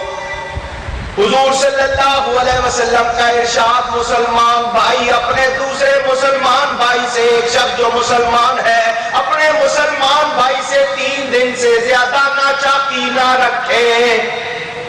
تو بے دین ہو گیا ہو، بے ایمان ہو گیا ہو، گڑبڑ شڑبڑ ہو گئی تو ساری عمر بول چال بند، اس سے نہیں تعلق جوڑا جائے گا۔ لیکن جو مسلمان بھائی ہے اس سے کسی دنیاوی معاملے پہ 3 دن سے زیادہ جھگڑا نہیں ہونا چاہیے۔ ہمارے ہاں تو ایک بار جھگڑا ہو جائے تو سمجھ لو ہمیشہ کے لیے ختم، رشتے میں کوئی گڑبڑ ہو گئی، منگنی کی ٹوٹ گئی، شکل نہیں دیکھتے ساری عمر، کیا گناہ کر دیا ہے بھائی؟ چھوٹی موٹی باتوں پہ بول چال بند ہو جاتی ہے، رشتے ناتے ختم ہو جاتے ہیں، پھر کہتے ہیں برکت نہیں ہوتی، بیماریاں نہیں جاتی۔ پہلے دیکھو تو صحیح کیا کیا ہے۔ دونوں میں انبن ہوئی، 3 دن کے بعد حضرت امام حسین بھی مسجد میں، امام حسن بھی مسجد میں وضو کر رہے ہیں، آمنے سامنے بیٹھے ہیں۔ امام حسین نے کہا بھائی جان، نانا جان، رسول اللہ صلی اللہ علیہ وسلم کا ارشاد 3 دن سے زیادہ بول چال بند نہیں کرنی چاہیے، اور فرمایا جو منانے میں پہل کرے گا وہ جنت میں بھی پہلے جائے گا، دوستی کرنے میں جو پہل کرے گا وہ جنت میں بھی پہلے جائے گا۔ آپ میرے بڑے بھائی ہیں، میں آپ سے پہلے جنت میں نہیں جانا چاہتا، آپ ہی مجھے گلے لگا لیجئے۔ ہمیں تعلیم کر دی کہ دیکھو دوستی کیسے کرنی، محبت ہو تو بنیاد بنتی ہے، لیکن آج معلومات ہی نہیں ہے، کریں کیا؟ ماں باپ کے ساتھ کیسا سلوک، والد کے ساتھ کتنی شفقت سے، کتنی محبت سے، کتنی عزت سے پیش آنا چاہیے۔ گھر میں آئے، دونوں ماں باپ ہیں، کس کو پہلے سلام کرنا ہے، کس کے پاؤں پہلے دابنے ہیں، کوئی پیسے مانگ لے تو پہلے کس کو دینے۔ آپ نے کبھی کسی عالم سے پوچھا؟ جب پوچھا ہی نہیں تو سلوک کیا کریں گے جب معلومات ہی نہیں ہے؟ آپ آئے ہیں، ماں نے بھی بلایا بیٹا میرا پاؤں داب دو، آپ نے بھی بلایا، پہلے کس کے دابیں گے؟ اونچی اونچی۔ حق تعظیم باپ کا زیادہ ہے، حق خدمت ماں کا زیادہ ہے۔ سنا آپ نے؟ خدمت کا حق کس کا زیادہ ہے؟ ماں کا۔ تعظیم کا حق کس کا ہے؟ باپ کا زیادہ ہے۔ باپ کا کہنا پہلے سنا جائے گا، تو باپ کی وجہ سے ہی وہ عورت ماں بنی ہے نا۔ سمجھ آ رہی ہے نا بات؟ حق تعظیم کس کا ہے؟ باپ کا زیادہ۔ دونوں میں سے پیسے مانگ لے، 1 روپیہ آپ کے پاس، 4 آنے ماں کو دیں گے، 12 آنے باپ کو دیں گے، پتا آپ کو؟ معلوم ہونا چاہیے، پتا ہونا چاہیے۔ جب معلوم ہی نہیں ہے تو کریں گے کیا؟ پوچھنا چاہیے علماء سے۔ میرے دوستوں اور بزرگوں دونوں نے پانی مانگا، کس کو پہلے پلانا ہے؟ معلوم ہی نہیں، پوچھتے ہی نہیں ہے، شوق ہی نہیں ہے۔ گھر میں آئے ہیں، سلام کس کو پہل کرنی ہے؟ سب کو کیا اکٹھے یا الگ الگ کر رہے ہیں؟ ترتیب ہی نہیں معلوم. تو جب معلوم نہیں تو حقوق ادا کیسے ہوں گے؟ گھر میں آئے ہیں، شوہر آیا ہے، بیوی بچے ہیں، ماں باپ نہیں ہے، بیٹیاں بھی دوڑ کے آئی ہیں، بیٹے بھی دوڑ کے آئے ہیں، باپ لایا کھانے پینے کی چیز تحفہ، گھر جاؤ تو کچھ نہ کچھ لے کے جایا کرو. خالی جاتے ہیں منہ بنا کے جاتے ہیں تاکہ کوئی کچھ مانگ نہ لے، کچھ نہ کچھ لے کے جایا کرو. بچیاں انتظار کرتی ہیں باپ آئے گا کچھ لائے گا. تو اب آپ کے سامنے بیٹا بھی ہے بیٹی بھی ہے، دونوں مانگ رہے بابا کیا لائے ہو، پہلے کس کو دیں گے؟ اونچی صحیح کہا جس نے بھی کہا بیٹی کو. کیوں؟ اس لیے کہ بیٹی گھر سے نکلتی نہیں، بیٹا تو پھر چلا جاتا ہے، وہ سارا دن انتظار کرتی ہے پہلے بیٹی کو دینا. معلوم ہونا چاہیے، تمام معلومات آپ کو شریعت نے سب کچھ بتایا ہے. پودا لگانے والا، ایک پھلدار درخت کسی نے لگایا، اس کو لگانے پر ثواب ہے. بے سبب بغیر وجہ کے اس کو کاٹنے کی اجازت. اونچی اور اونچی کیوں کہا گا؟ ابھی اچھا نہیں لگ رہا جی، دیوار میں ہمارے ساری عبادت کی سارا وجرا خوبصورتی خراب ہو رہی، کاٹ دیتے. بغیر وجہ کے کاٹنے کی اجازت. اور کاٹتے ہیں، کوئی نہ کوئی آپ کو مرض لگ جاتا ہے، کوئی بیماری لگ جاتی ہے. اللہ کی رضا کس میں ہے؟ یہاں ایک اہم مسئلہ سن لیں. ماں باپ اگر شریعت اور سنت کے خلاف کوئی بات کہیں گے تو نہیں مانی جائے گی. دھیان سے سن لو. ماں کہے باپ کہے داڑھی مونڈ دے، مسجد میں جا کے جماعت کے ساتھ نماز نہ پڑھ، دین نہ سیکھ، تو ایسی باتیں مانی جا سکتی؟ اس میں آپ نافرمان نہیں کہلائیں گے. ماں باپ اگر کہیں جو دین کے خلاف بات ہے وہ ہرگز سنی جا سکتی. آپ صحیح العقیدہ سنی ہے، وہ کچھ اور خیال کے ہو جائیں تو ان کی بات مانی نہیں جائے گی. اب باپ کا حکم کتنی اہمیت رکھتا ہے، ایک واقعہ سناتا ہوں، توجہ سے سننا. میرے دوستوں اور بزرگوں، حضرت سیدنا عمر فاروق رضی اللہ تعالی عنہ، کتنا بڑا نام ہے. ایک انگریز نے حضرت عمر کے حالات پڑھ کے کہا اگر مسلمانوں میں ایک عمر اور ہو جاتا پوری دنیا پر اسلام کی حکومت ہوتی. وہ فاروق اعظم رضی اللہ تعالی، ان کے بیٹے حضرت عبداللہ صحابی ہے رضی اللہ عنہ، جلیل القدر صحابی، بڑی شان والے. حضرت عبداللہ ابن عمر رضی اللہ تعالیٰ عنہ کی شادی ہوئی، نکاح ہوا پہلی رات آپ کے ہاں، جس کو انڈیا والے پاکستان والے سہاگ رات کہتے ہیں، عربی والے لیلۃ الزفاف کہتے ہیں، اور پتہ نہیں کیا کیا نام رکھے ہوں گے آپ نے. بڑی مرادوں کی تمناؤں کی رات، دلہا دلہن اور باقی سارے جتنے خوشی مناتے ہیں. لیجئے جناب، صبح فجر پڑھ کے حضرت عمر گھر آئے، آ کے بیوی سے پوچھا عبداللہ کہاں؟ بیوی نے کہا کمرے میں. فرمایا بلاؤ. آواز دی، وہ آئے. فرمایا میں نے تجھے فجر کی جماعت میں نہیں دیکھا، مسجد میں فجر کی نماز میں جماعت میں نے تجھے. اونچی اور اونچی. آپ کے یہاں تو دروازہ خود بند کرتے ہیں، سونے دو، آرام سے اٹھیں گے کیونکہ باراتی 3 بجے رخصت ہوئی ہے، 10 بجے بلایا تھا، 3 بجے رخصت کی ہے تو سونے دو. آپ تو خود کہتے ہیں کہ آرام کرنے دو. حضرت عمر فرما رہے میں نے تجھے جماعت میں نہیں دیکھا. بیٹے نے کہا ابا جان رات کو سونے میں دیر ہو گئی تھی، میں نے فجر وقت پر پڑھی ہے، گھر میں پڑھی ہے، بس ذرا سستی ہو گئی، مسجد میں نہیں آ سکا. فرمایا ایسی بیوی کو طلاق دے دے جس نے آتے ہی تجھ سے جماعت چھڑوا دی. سن رہے ہیں؟ آپ کہیں گے یار یہ تو بڑی زیادتی ہے، یوں ہے وہاں ہے. ایمان کمزور ہے نا آپ کا. فرمایا اس بیوی کو طلاق دے دے جس نے آتے ہی تجھ سے جماعت چھڑوا دی ہے. روئے جان غلطی ہو گئی. فرمایا جو کہہ دیا ویسا کر. دوڑے ہوئے گئے نبی پاک صلی اللہ علیہ وسلم کے پاس. ابا جان نے یہ حکم دے دیا ہے. فرمایا جیسا تیرا باپ کہتا ہے ویسا کر. سن رہے ہیں؟ باپ کی حیثیت جان رہے؟ نبی پاک فرما رہے جیسا باپ کہتا ہے ویسا. انہوں نے پاؤں پکڑے، معافی مانگی. فرمایا تیرے باپ سے کہوں گا وہ اگر مان گیا ٹھیک، ورنہ جیسا وہ کہتا ہے کرنا پڑے گا. حضور نے کہا یہ توبہ کر رہا ہے، معافی مانگ رہا ہے. انہوں نے کہا ٹھیک آپ کہتے ہیں تو، لیکن پتہ چل گیا کہ باپ جیسا کہہ رہا ہے حضور کیا فرماتے ہیں ویسا ہی کر. اس سے اندازہ کیجئے ان کی نماز نہیں گئی، صرف جماعت چھوٹی ہے تو کیا حکم ہو رہا ہے. اور ہمارا کیا حال ہے؟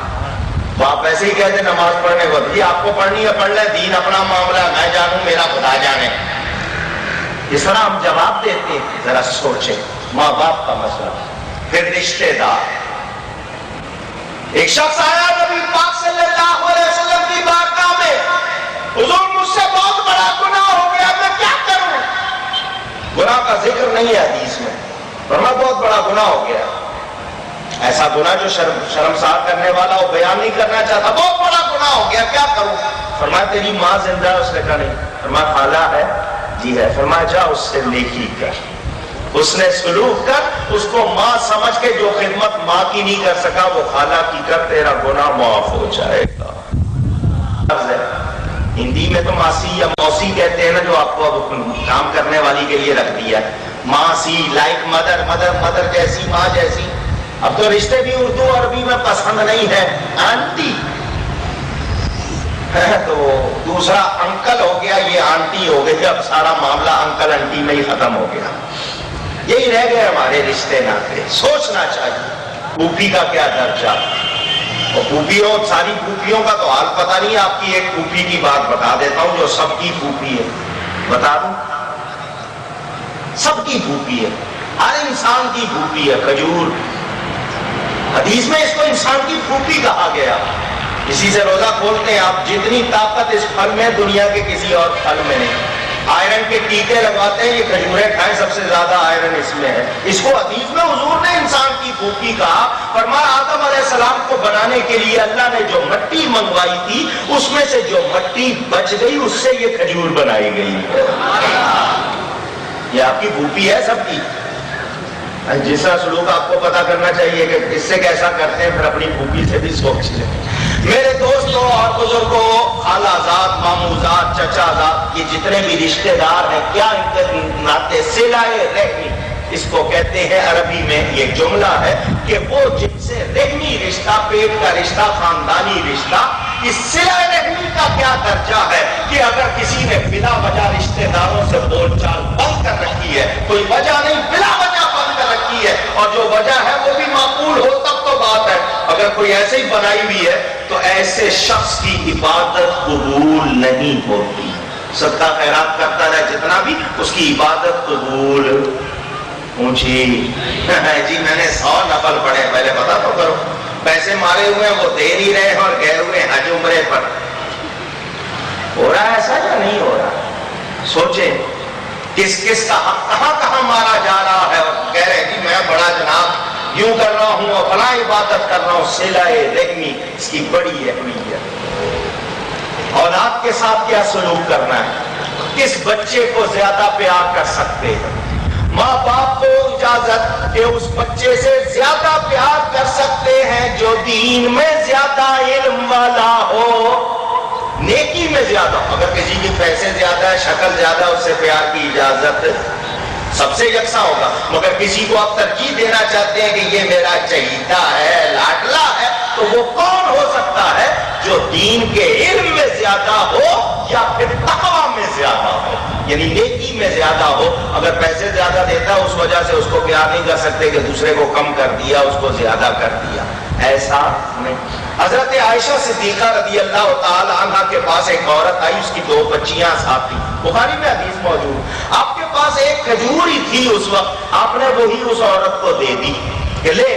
اس عورت نے اس کی ممتا دیکھو، خود نہیں کہ اپنے لیے 2 ٹکڑے کیے، دونوں بچیوں کو تقسیم کر دیے. حضرت عائشہ صدیقہ رضی اللہ تعالی عنہ نے یہ واقعہ نبی پاک صلی اللہ علیہ وسلم کو سنایا.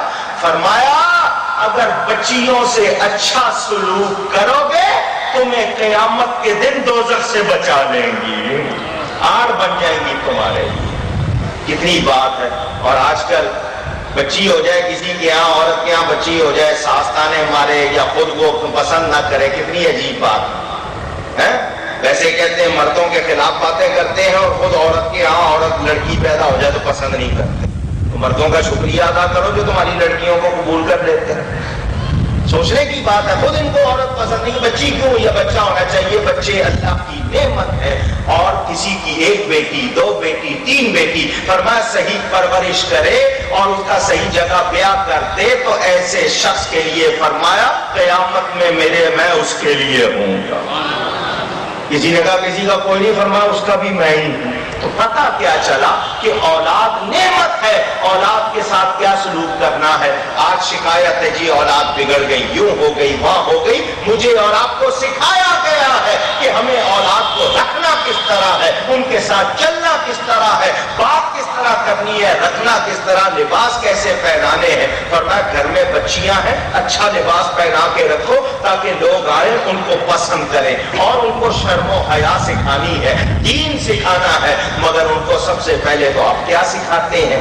آپ ان کو ناچ گانا سکھاتے ہیں، بے شرمی بے حیائی سکھاتے ہیں۔ آپ کی بچیوں کے بال کٹ رہے ہیں، آپ کو پرواہ نہیں، وہ ایسے کپڑے پہن رہی ہے جسم جھلک رہا ہے، آپ کو پرواہ نہیں۔ آپ ان کے ساتھ بیٹھ کے عورتوں کو ناچتا دیکھ رہے ہیں، شرم و حیا کہاں سے آئے گی؟ پھر آپ شکایت کرتے ہیں۔ آج بہت شکایت ہے کہ ہماری بچی کو فلانے نے خوش نہیں رکھا، تو آپ نے گھر میں اس کی تربیت کیوں نہیں کی کہ کیسے رکھنا چاہیے۔ مجھے اور آپ کو ہر موقع پہ خیال رکھنا ہے۔ ارے عورت یا مرد اگر اپنی اولاد کی نافرمانی کی شکایت کرتا ہے، پہلے دیکھ لے میں نے تربیت میں تو کمی نہیں کی، حرام کھلایا ہے یا حلال کھلایا ہے، ان کو کیا سکھایا ہے۔ حضرت عمر فاروق کی بارگاہ میں ایک باپ نے آ کے شکایت کی کہ میرا یہ لڑکا میرا کہنا نہیں مانتا، مجھے پیسے نہیں دیتا، میرے ساتھ بدتمیزی کرتا ہے۔ لڑکے کو بلایا، اس نے آ کر کہا حضرت عمر سے مجھے یہ بتائیے صرف اولاد پر ہی حق ہے، باپ ماں پر کوئی حق نہیں؟ جی ہے، ذرا بتائیے باپ پر حق کیا ہے؟ حضرت عمر نے کہا سب سے پہلا حق باپ کا یہ ہے کہ اچھی عورت سے شادی کرے، بچہ پیدا ہو تو اس کا نام اچھا رکھے، اس کو اچھی تعلیم دے۔ اس لڑکے نے کہا ذرا میرے باپ سے پوچھیں اس نے کس عورت سے شادی کی؟ اس عورت سے شادی کی جس کے اخلاق اچھے نہیں تھے، جس کو آپ کی زبان میں نچلی ذات کے لوگ کہتے ہیں۔ ذات کے حساب سے وہ نچلے نہیں ہوتے، اپنے کردار کے لحاظ سے بری عادتوں والے۔ اس نے اس عورت سے شادی کی، اس سے پوچھے اس نے میرا نام کیا رکھا؟ ایسا نام رکھا جس کے معنی اچھے نہیں۔ اس سے پوچھے اس نے مجھے سکھایا کیا؟ تو کیا اس کو سزا نہیں ملنی؟ حضرت عمر نے حکم دیا باپ کو سزا دی جائے۔ اولاد کی نافرمانی کی شکایت سے پہلے اپنے آپ کو بھی دیکھنا ہوگا۔ میری اور آپ کی بھی ذمہ داری ہے۔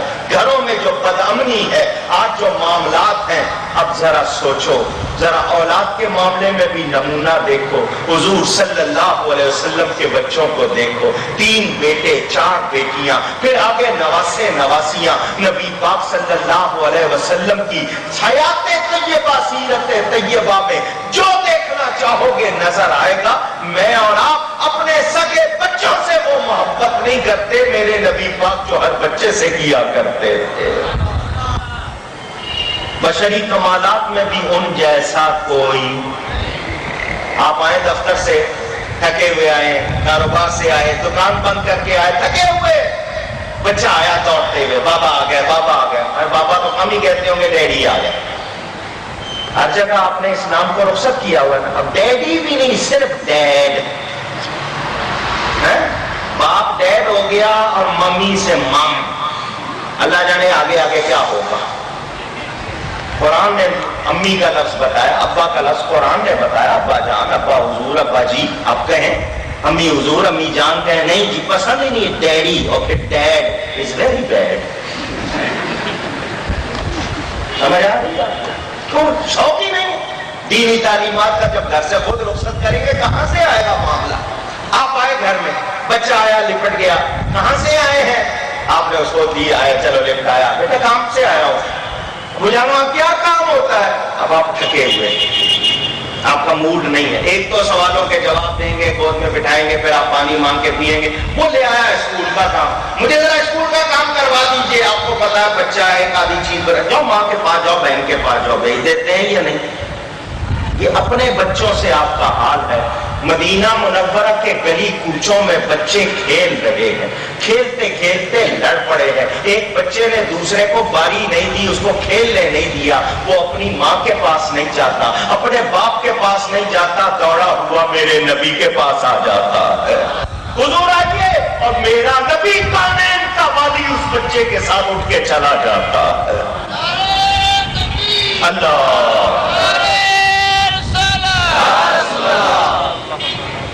اعلیٰ حضرت نے سچ کہا۔ کسی رخ سے دیکھو، کسی جہت سے دیکھو، کسی طرح دیکھو، میرے نبی جیسا کوئی سب سے اولا اعلیٰ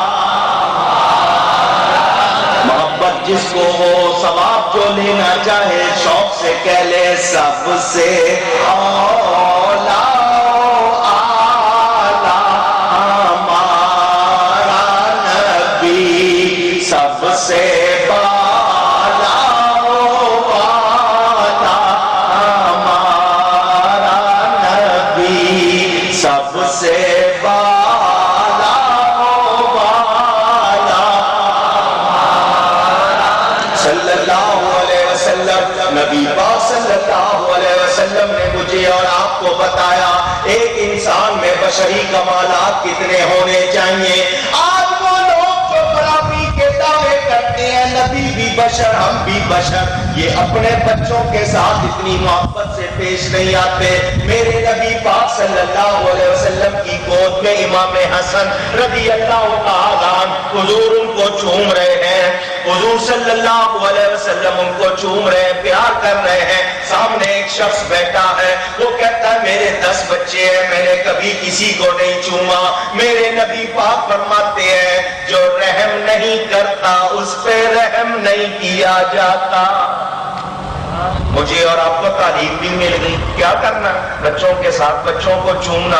حضور صلی اللہ علیہ وسلم اپنی بیٹی حضرت فاطمہ کو چومتے بھی اور سونگتے بھی، فرماتے مجھے اس سے جنت کی خوشبو آتی ہے۔ ذرا دھیان کرنا، کیا فرمایا؟ مجھے جنت کی اونچی۔ نبی نے جو کہا آپ سب مانتے ہیں، جس کو اعتراض ہو ہاتھ اٹھائیں۔ کسی کو اعتراض ہے؟ اونچی نبی نے کہا مجھے کیا آتی ہے؟ جنت کی۔ پتا چلا نبی کو جنت کی خوشبو کا پتا جب خوشبو سونگی نہیں تو پتا کیسے ہوگا کہ یہ خوشبو کون سی ہے؟ آپ کو میں یہ بتاؤں، آپ کو گلاب کی خوشبو کا پتا ہوگا، آپ کہیں گے گلاب کی خوشبو۔ موتیا کہوں گا موتیا کی خوشبو، جی یہ خس ہے، جی یہ عنبر ہے، یہ شمامہ ہے، یہ عود ہے، پتہ ہی نہیں ہے تو خوشبو پتا چلے گی؟ حضور فرما رہے ہیں مجھے جنت کی خوشبو آتی ہے، کیوں؟ وہ حضور کا خون ہے۔ تو پتا چل گیا جب بیٹی کو سونگ رہے ہیں جنت کی خوشبو آ رہی ہے تو پتا دے رہے ہیں کہ میں جنت سے باخبر ہوں، اور جنت کی خوشبو جنتیوں کو ہی آتی ہے، غیروں کو۔ ابھی مولانا بتا رہے تھے نا آپ کو کہ لوگ کہتے ہیں دیوار کے پیچھے کا علم نہیں، یہ اپنے جیسا سمجھتے ہیں، میرے نبی جیسا کوئی۔ آپ کو ایک بات سناؤ، آپ میں سے کچھ لوگ ہوں گے جنہیں ضرور اتفاق ہوا ہوگا، پنجاب میں ایک مقام ہے جس کا نام ہے پاک پتن شریف، نام سنا ہے؟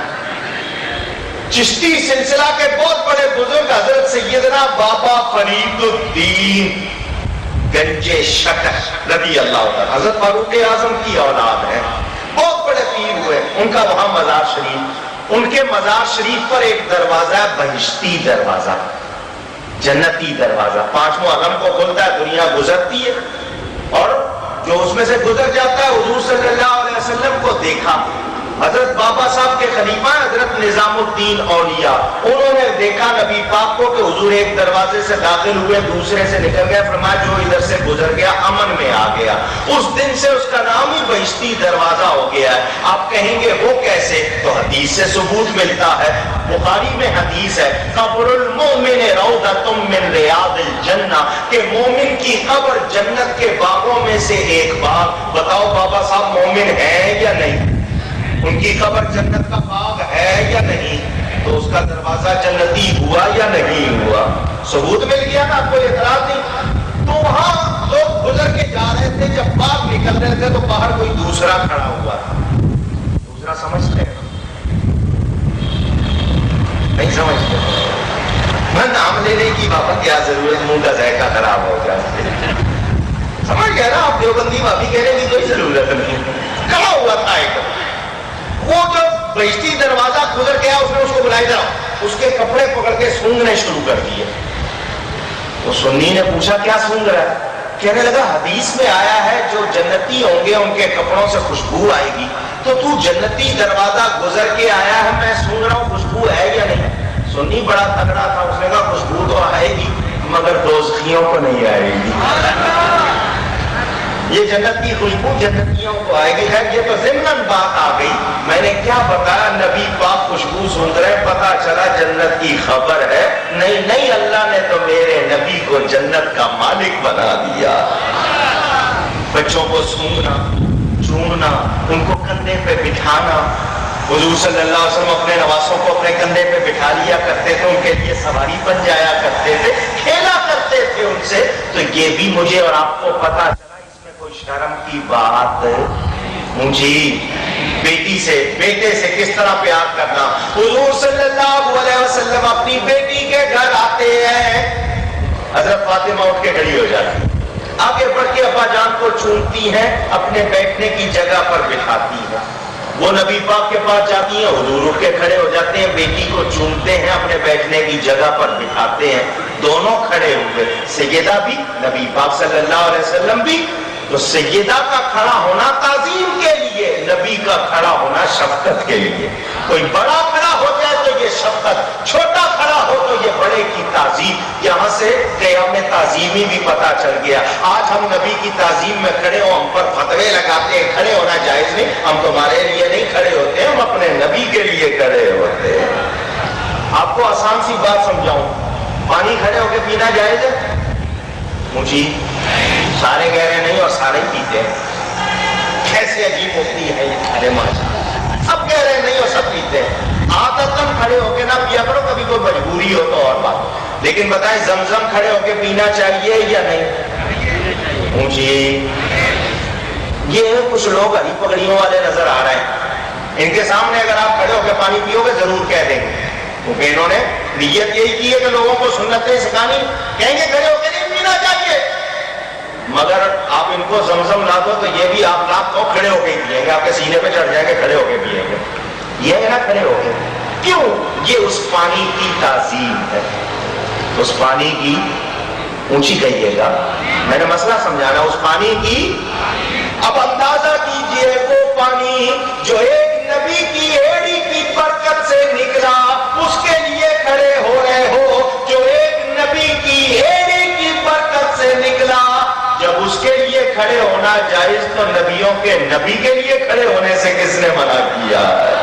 بات سمجھ میں آتی ہے. مگر یہ لوگ نہیں. ہاں ابھی 2-4 دن پہلے 14 اگست کی آپ نے دیکھا سب کھڑے ہوئے تھے, وہ بھی جھنڈا لہرایا جاتا نا, وہ بھی کھڑے, کیونکہ گورنمنٹ کا جھنڈا ساتھ تھا. کھڑے ہونا جائز ہے, میم آ جائے تو کھڑے ہونا جائز, نبی کے لیے کھڑے ہوتے ہوئے ان کو درد ہوتی ہے. ایسے لوگوں کو کچھ ملتا, اور جو محبت کرتے درجے انہی کو ملتے, انہی کو شان ملتی ہے جنہوں نے محبت کی. آج نام بھی انہی کے روشن ہے.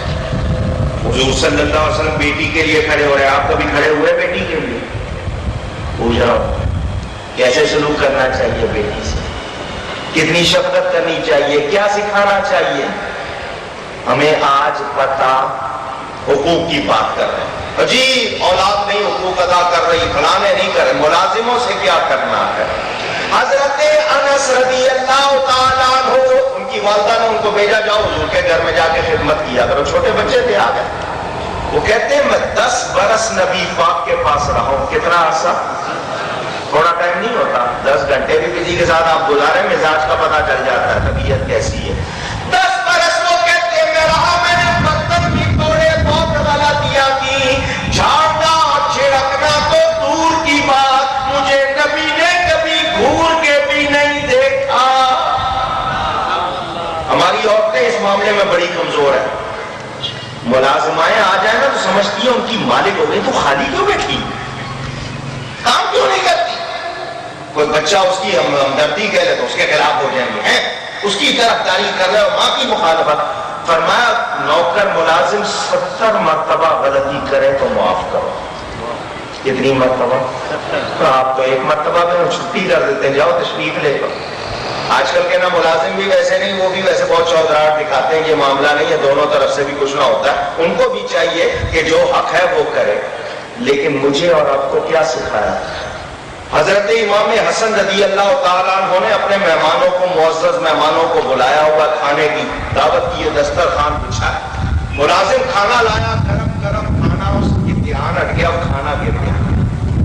گرم گرم کھانا کھانا گر گیا، کپڑے بھی خراب ہوئے، دسترخوان بھی خراب ہوا، کھانا بھی گیا، آپ نے اس کو ذرا غصے سے دیکھا، اس نے آگے سے قرآن کی آیت پڑھ دی، ملازم دی والکاظمین الغیظ، نیکوں کی کیا شان ہے کہ وہ غصہ کرتے، آپ نے فوراً نگاہ دیا، اس نے کہا صرف اتنا ہی نہیں، آگے بھی ہے والعافین عن الناس، معاف بھی کر دیتے، فرمایا تجھے معاف کیا، تجھے، اس نے آگے کہا اللہ احسان کرنے والوں کو پسند کرتے، فرمایا جا تجھے آزاد کیا، وہ غلطی کر رہا، سالن گرا، معافی بھی لے لی، آزادی بھی لے لی، ہمارے ہاں تو وہ غلطی کر رہے ہیں، ہم تو اس کی تنخواہ بھی روکیں گے اور کیا کچھ کریں گے، سوچیں کیا چیز نہیں بتائی ہمیں، اگر یہ محبت کا سلوک اور یہ ہمارے حقوق کا ہمیں پورا علم اور ہم ان کو صحیح طرح ادا کریں، بتاؤ کیا جھگڑے ہوں گے، پتا ہو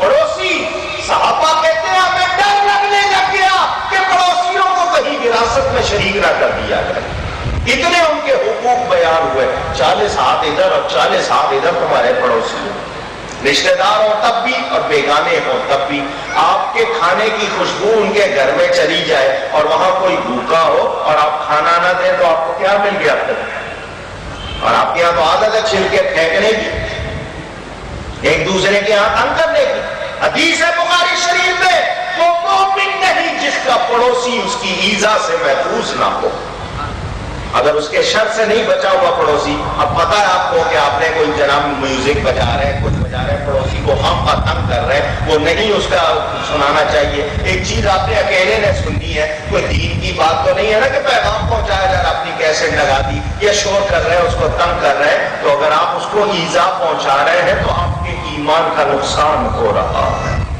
کیا نہیں بتایا، بیگانے کے ساتھ کیا کرنا ہے، پڑوسی کے ساتھ کیا کرنا ہے، سوچیں، صحابہ کہتے ہیں ہمیں ڈر لگ گیا، ہمیں یہ ڈر لگ گیا کہ کہیں حضور ان کو ہماری وراثت میں شریک نہ کرتے کہ پڑوسی کو بھی اپنی وراثت میں شریک کرو، اتنے حقوق بیان ہوئے، اور ہمارے ہاں آج اس کا کوئی احساس مجھے، اب یہاں ایک بات نہ کرنے کی اجازت چاہتا ہوں، اجازت ہے تو ناراض نہیں ہوگا، کیا فرمایا نبی پاک نے کہ جس کے پڑوسی اس کے شر سے محفوظ نہیں وہ مومن، مجھے پتا چلا کہ ایمان والا وہ ہے جس کے جو اپنے پڑوسیوں کا خیال رکھے، اپنے پڑوسیوں کا، ذرا دھیان سے میری بات سننا، حضور نے کیا فرمایا، ایمان والا وہ جو اپنے پڑوسیوں کا خیال رکھے، تو جب اپنے پڑوسیوں کا خیال نہ رکھے تو مومن نہیں، تو جو نبی کے پڑوسیوں کا خیال نہ رکھے،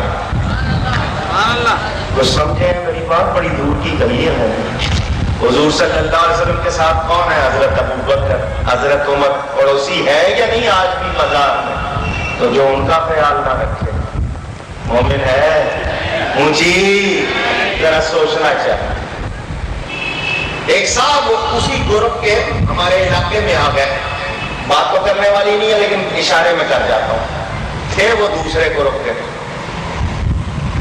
سمجھے ہو، سمجھ گئے، چلو بڑی مہربانی، پیٹنے والے، مجھ سے کسی نے پوچھا ان میں کوئی قرآن کا حافظ نہیں ہوتا، میں نے کہا کہ قرآن مار کھانے کے لیے آیا ہے، جس کے سینے میں قرآن جائیے تو ہر وقت سینہ ہی پیٹتے رہتے ہیں، قرآن مار کھانے، سنو، وہ صاحب آ گئے